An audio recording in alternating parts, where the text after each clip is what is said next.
Hey, welcome. Today's story is The Boy Who Flew Too High, a tale that will help you practice your English listening skills. Here's how to study with this story. First, listen carefully and try to understand the main idea. Then listen again while reading the text to improve your comprehension. Finally, comment in English about what you learned or found interesting. Now let's begin the story. The Bell of Atri.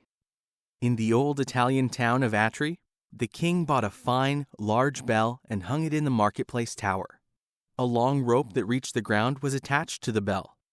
The smallest child could ring the bell by pulling the rope. "It shall be the bell of justice," said the king. The bell gave the people of Atri cause for a great holiday. Everyone came to the marketplace to admire the bell of justice. "Perhaps the king will ring it," said the people, waiting to see what the king would do. But the king did not ring the bell. He stopped and raised his hand. "My people," he said, "this bell is yours, but you must never use it except in times of need. When it rings, the judges shall come together at once, hear the case, and give justice. Rich and poor, young and old, it doesn't matter. All will be judged equally." Many times through the years, the bell in the marketplace called the judges. Many troubles were corrected, and criminals answered for their crimes. As time passed, the thick rope grew so thin and short that only a tall man could reach it. "This will never do," said the judges one day. "What if a child should find himself in trouble?" The judges gave orders that a new rope should be hung down to the ground, but no lengthy rope could be found in all of Atri. They sent across the mountains for one, but it would be weeks before it arrived. What if some great trouble should happen before it came? "Let me fix it for you," said a man nearby. He ran into his garden and came back with a strong vine. "This will do for a rope," he said, climbing the bell tower to tie the vine to the bell. The vine easily reached the ground. "Yes," said the judges, "that will do."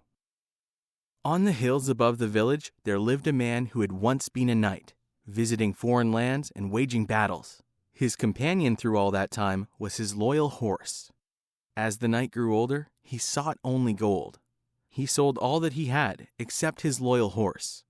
Day after day, he sat in his little house among his money bags and planned how he might get more gold.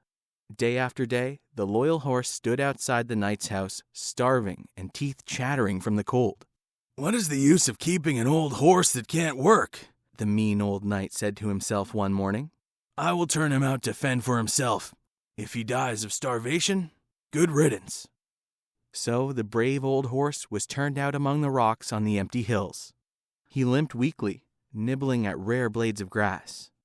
One hot afternoon, the loyal horse happened to walk into the deserted marketplace, and he saw the long plant rope that hung from the bell of justice. The leaves upon it were still fresh and green. What a satisfying dinner they would be for a starving horse! He stretched his thin neck, tugging at a delicious leaf, and the great bell above him began to ring, which all of the people in Atri heard. The bell seemed to say, "Someone has done me wrong. Oh, come and judge my case." The judges donned their official robes and went through the marketplace. When they passed through the gate, they saw the old horse eating the plant. "Ha!" cried one. "It's the mean old knight's loyal horse. Everybody knows the knight mistreats him." "He shall have justice," said another citizen. Meanwhile, a crowd came into the marketplace, eager to hear a trial. The loyal horse left them awestruck. All the citizens could testify to how they saw the old knight neglecting his loyal horse and counting his bags of gold instead. "Go bring the old knight before us," said the judges. When the night came, the judges gave their judgment. "This loyal horse has served you well for many years," they said. "He has saved you from danger and helped you become wealthy.